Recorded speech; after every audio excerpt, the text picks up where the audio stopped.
something? I'm going to say the prayer. That's how that works.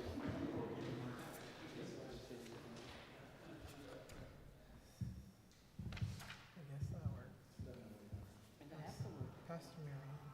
No, I'll just say it. You don't have to worry. I'll say it. You don't call me Pastor Mary. Don't do that. We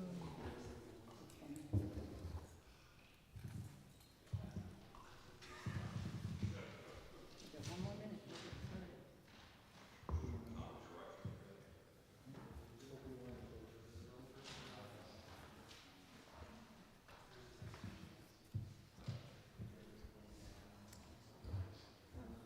Oh, time.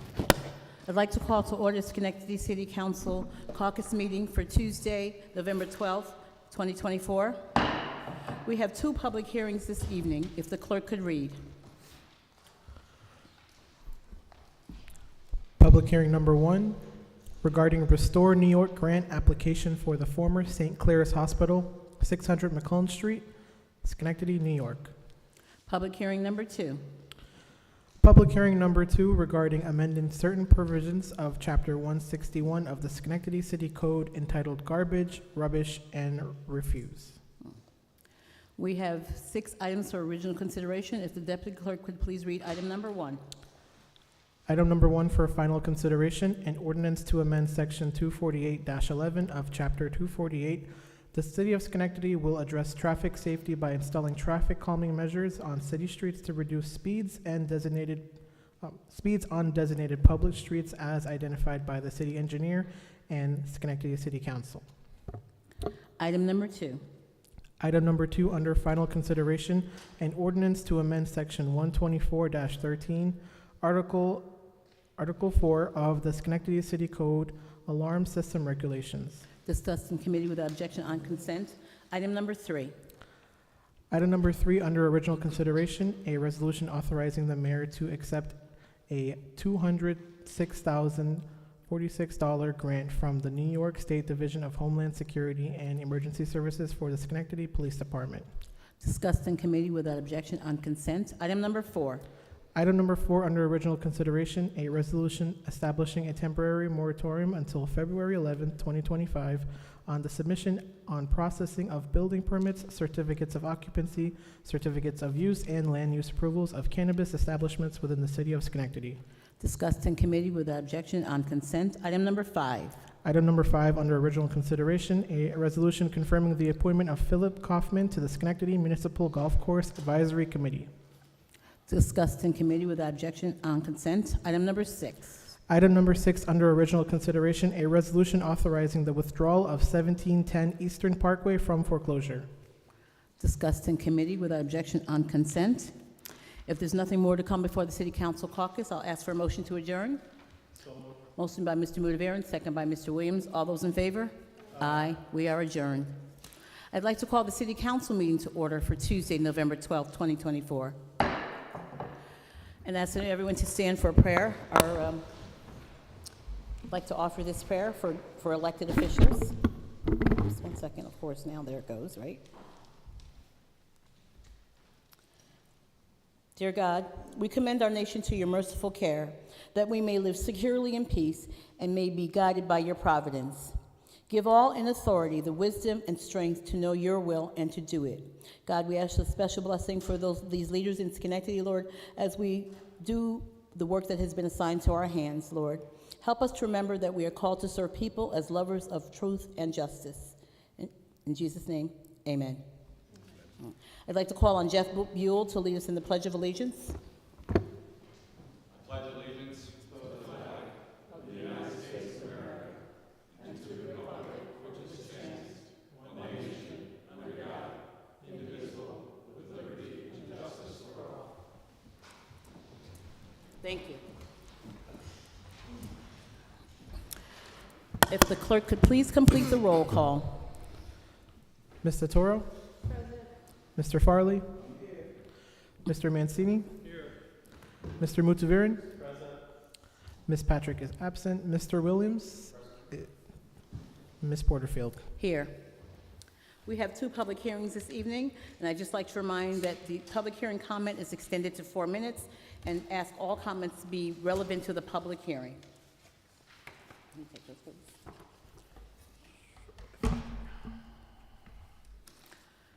Public hearing number 1 regarding Restore New York grant application for the former St. Clair's Hospital, 600 McClellan Street. Ray Gillen.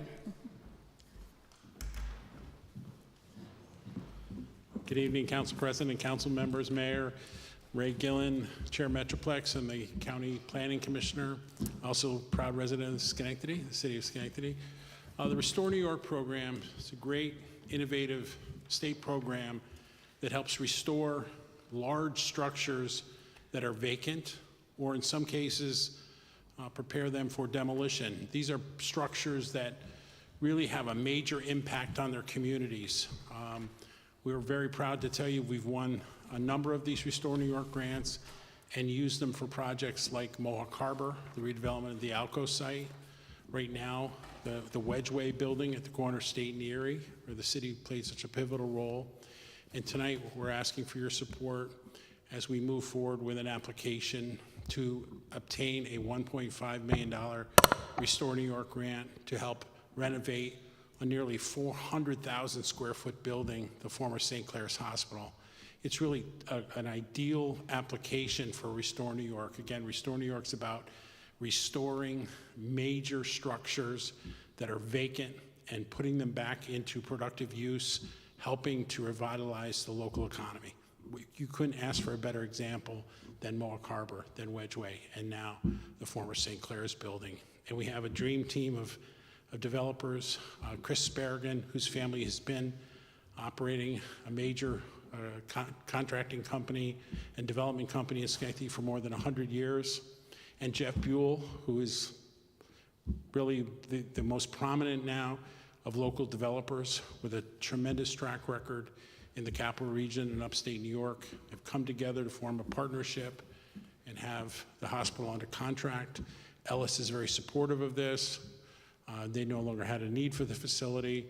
The idea is to restore this, get this grant funding, put other resources together, and rehabilitate this vacant hospital to something that is going to be very productive and helpful to Schenectady.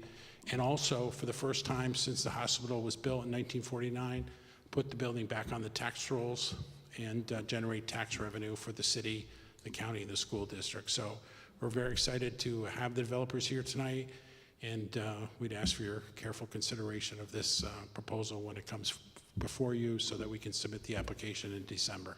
Thank you. Thank you. Jeff Buell. Good evening. Speaking on behalf of my partner, Chris Sparrigan, Schenectady native, but piece of trivia, I was actually born at St. Clair, so I also am a Schenectady native and now purchasing the hospital I was born in, which is a very weird thing to do. Very excited to be here tonight. We have a great track record of projects in the city of Schenectady. We've accomplished over 5 historic rehabs. This will be the 6th. This project is intended to invest about $50 million into that neighborhood. It will create, if all things go well, about 275 apartments and some commercial space. We would love to see a daycare there. If anybody knows anybody looking for some daycare space, thinks it would be a great use for the neighborhood.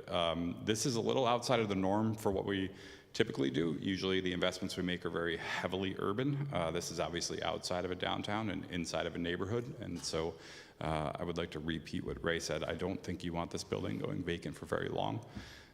We stand ready to move as quickly as possible should the funding be secured, and think that it will be a very dynamic investment, connecting two neighborhoods, connecting different spaces. I personally love it due to its proximity to, sometimes this may be hard for you to believe, it's hard to get to Schenectady for people who are across the river on the other side, but we think that this is a great little project to help bridge due to its proximity to Route 7 and getting back and forth. It'll be a really great spot for people to commute to other places as well. So we're excited to go. If things go as planned, picture a what year are we in? 2026, 2027 finish. It'll be about a 2-year project, 2-year construction project. So thank you very much. Appreciate your support. Thank you. have no one else signed up to speak for public hearing number 1, so I declare this public hearing closed.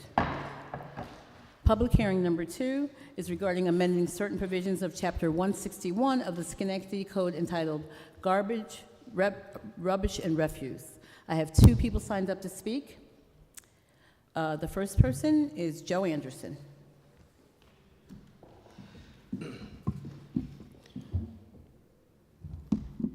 Good evening, members of the Common Council and the Mayor. My name is Joe Anderson, and I'm the president of Local 1037. I stand before you today to address the matter that deeply affects our community, specifically the proposed charges for waste bag fees for our residents. As we all know, many of our residents are facing significant financial challenges. A considerable portion of our community relies on assistance to make ends meet. Introducing a fee structure that charges residents for waste bags could impose an additional burden on those who are already struggling. While the proposed fee for $2.50 per bag may seem reasonable to some, we must consider the broader implications of such a policy. For many families, every dollar counts, and this fee could mean the difference between affording basic necessities or not. I understand that the council, the mayor, and the commissioner have raised valid concerns regarding the so-called jackpots, those larger items that require special attention during waste collection. We all recognize that these items pose a challenge for our labor loaders who work tirelessly to keep our city clean and safe. However, rather than imposing those fees that could further strain on our residents, I urge you to explore alternative solutions that address these concerns without penalizing those who are already vulnerable. One suggestion that I put forth is some residents to travel to City Hall to purchase stickers for the pickup of these larger items. While these may seem like straightforward solution, we must acknowledge that many residents struggle with the costs associated with travel, not to mention time and effort required to navigate city processes. This approach could inadvertently create barriers for those who need assistance the most. Instead, I propose that we consider implementing a service called Municipay, offered by Auto Agent Data Solutions, LLC, or a similar service. This platform allows residents to select items that they need picked up and pay for the service online. By adapting the system, we can streamline the process for addressing jackpots while also generating revenue for the city. The solution not only simplifies the experience for residents, but also ensures that we are not placing additional financial burdens on those who are already facing hardships. Furthermore, this proposal can work in tandem with the mayor's budget proposal for $1 per week or $52 per year increase in waste collection fees for non-tax exempt properties. This modest increase in revenue will help offset the rising costs associated with waste collection. We support this increase and encourage the exploration of those other options to enhance revenues and reduce costs related to waste collection for the city. In conclusion, I urge the council to reconsider the proposed waste bag fees and explore more equitable solutions that prioritize the well-being of our residents. Let's work together, find a path forward that addresses these challenges of waste collection while ensuring that our community members are not left behind. Thank you for your time and consideration. Thank you. I have no one else signed up to speak for public hearing number 2, so I declare this public hearing. I have, Oh, okay, all right. We do have some written comments that were submitted. Deputy Clerk? Oh, okay, so you're for both of them? You want to be on both of them because you're on there twice? Okay, so Ms. On the, for the garbage. Okay, I signed up. okay, go ahead, Ms. Donegan. Yeah. Thank you. I guess I'll put that down a little. Hello? Oh.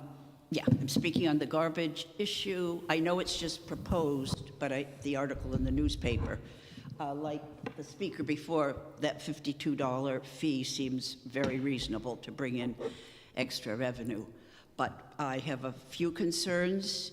It does mention there's a nuisance officer that would go and be responsible for deciding who's in violation or not? And is that person already on staff, or is that going to be a new hire?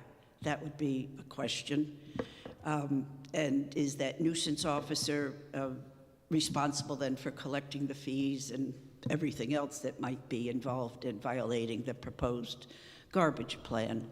And the other, I mean, one thing I hope you do consider is that plastic bags, I realize it might be easier to just run along and take, a couple bags at a time and throw them in the dumpster. However, on the streets, we have a lot of squirrels and other animals, but they rip through the bags. And if you go down the street on a day that the garbage is waiting to be picked up, many just get torn, and then the garbage is on the street.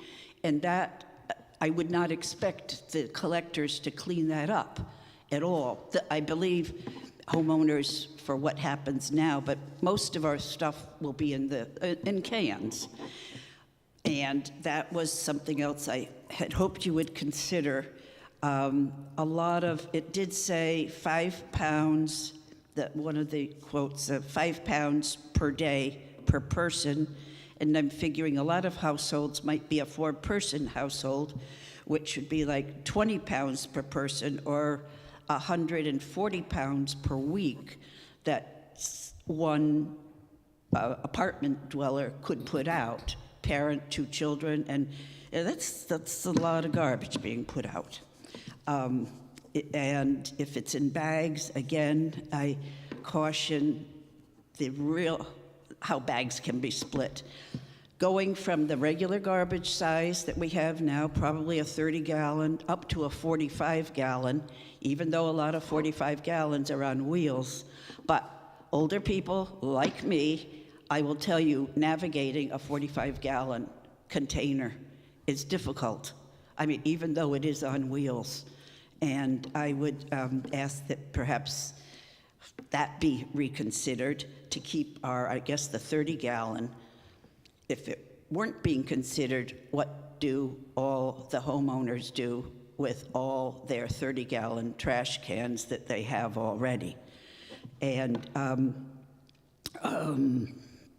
that was the concern.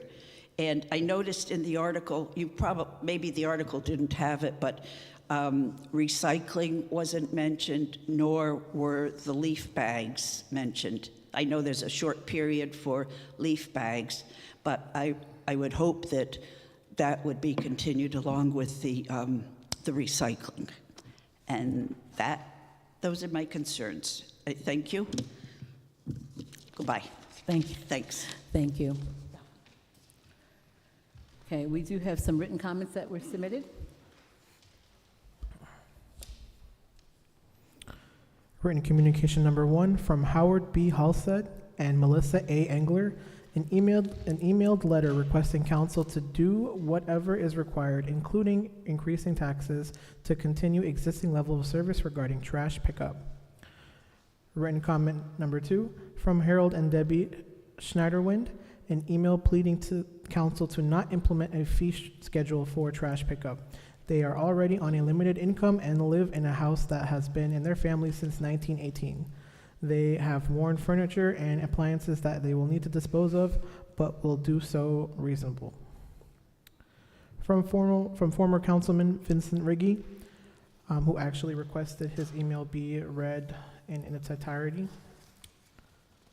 His email reads, Madam President and council members, I would like to express my opinion on the proposed changes in the waste disposal for city residents. By limiting the amount of waste a household can place at the curb will lead to more litter than we have right now, leading to more demand and on the city's limited resources. Many households like ours of 2 do not generate much waste. So my question is, can we bank the gallons of waste that we do not produce weekly? If this change is adopted and we are allowed 91 gallons per week, I think it would be only fair for a household to bank the unused weekly gallons in case of a household cleanup, a party, or in case of Bellevue this past week, having 4 days added to our normal pickup due to 2 holidays. When the trash fee was adopted by the City Council 20 years ago, the premise was sold to the council by the administration proclaiming that the city will remove anything legal by city code placed at the curb.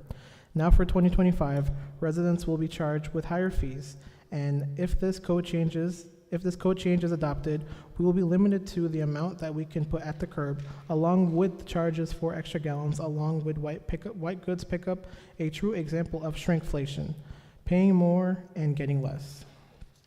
Another ecological fear is people being over the gallon limit while placing their trash or white goods in front of other residents' homes, creating a logistical nightmare.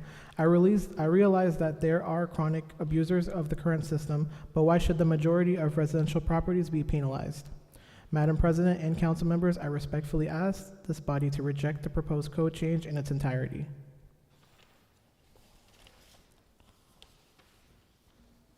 Written comment number 4 from Albert Capodozzi. An email stating that he is in favor of additional fees for waste disposal for residents with extraordinary amounts of trash / garbage / waste, etc.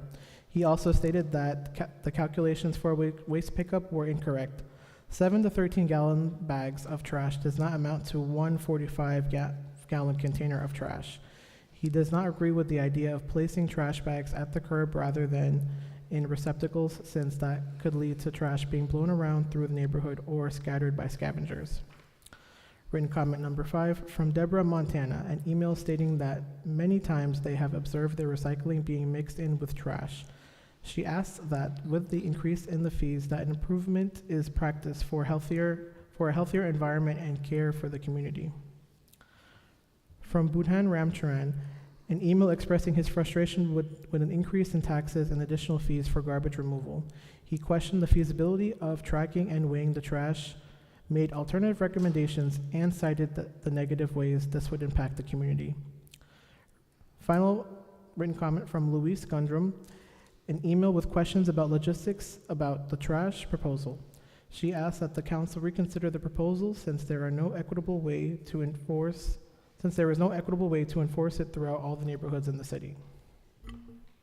Thank you. So the comments that were summarized will be available, so everyone knows in their entirety to the council members when we're discussing it at our next committee meeting. We just summarized it for tonight's meeting. So I have no one else signed up to speak for public hearing number 2, so I declare this public hearing closed. Ask now for approval of the minutes from October 28th, 2024. Moved by Mr. Mutaverin. Second by Mr. Varley. All those in favor? Aye. If the deputy clerk could please read any communications and petitions. Communications presented to the City Council for Tuesday, November 12th, 2024. Under official, we have none. Under general, we have none. And under petitions, we also have none. Thank you. This time we'll entertain privilege of the floor on the legislative agenda. I have one person signed up to speak.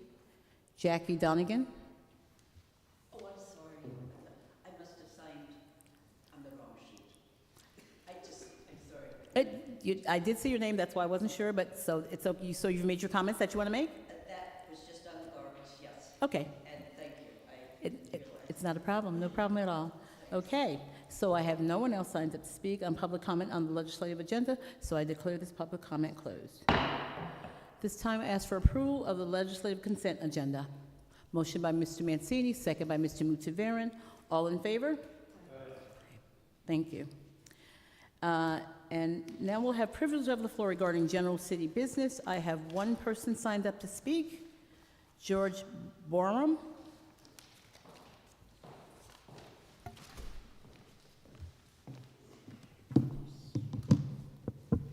And just so, if you've never been here before, your time limit is 3 minutes. Yes, ma'am. Thank you. Yes. Good evening, Council President, Council members, and Mayor. My name is George Borum. I'm the founder of Schenectady Scholars Charter School, a new initiative to bring high-quality education to our community. Our vision is to open in 2026 and create a unique blending learning environment for students in Schenectady. Schenectady Scholars Charter School will provide a free, high-quality education choice for families in our community. We want to work alongside existing schools to offer an alternative that supports student success and meets diverse learning needs. We'll start with pre-K. In pre-K and kindergarten in 2026 and add 1 grade level each year, ultimately serving pre-K to 4th grade students until we are fully enrolled in the year 2030. By focusing on foundational years, we aim to create a lasting educational impacts that will benefit the Schenectady community. Schenectady Scholar School will combine the strength of both Montessori and traditional charter school approach. This unique blend will nurture independence, curiosity in our youngest students while providing a structured, high-quality educational foundation as they progress. Our model is designed to adapt to different learning styles, supporting the academic and personal growth of each child. We're committed to maintaining small class size, enabling individualized instruction, and fostering a sense of community within the school. We'll be a welcoming, inclusive school, prioritizing opportunities in all of our scholars. With your support, we're bringing this initiative model to Schenectady, offering families a new choice in education and helping shape a brighter future for our students. Thank you for considering the positive impact Schenectady Scholars Charter School could have on our city. I look forward to future conversations with government officials and other people of Schenectady. Thank you. Thank you. I have no one else signed up to speak on the public comment of city business, so I declare this public comment closed. This time we'll have any miscellaneous business of the council. Mr. Williams?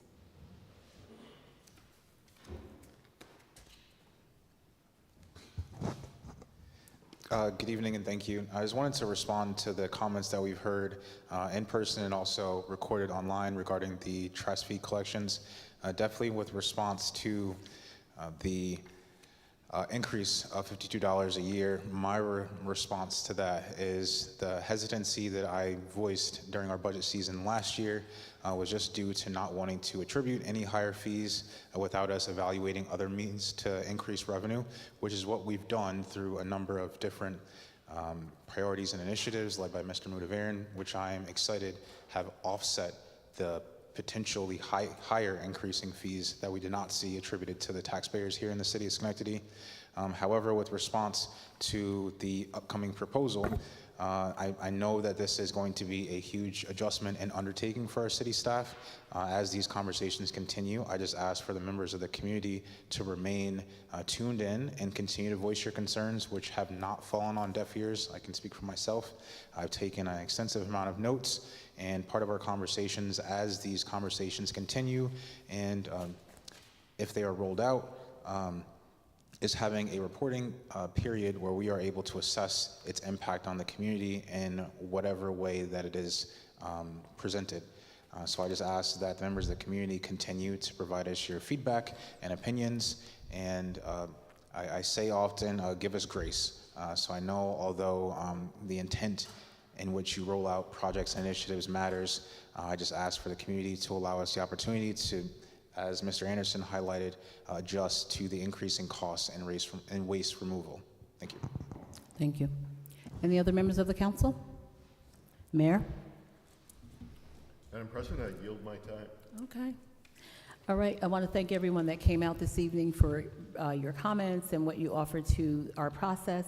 And again, I want to remind everyone that the comments that were sent in writing will be a part of our deliberation as we move forward and discuss the potential increase or doing something different in garbage and making it more equitable, as well as making sure that we're keeping our city clean, because that's our ultimate goal. So again, thank everyone for coming out tonight.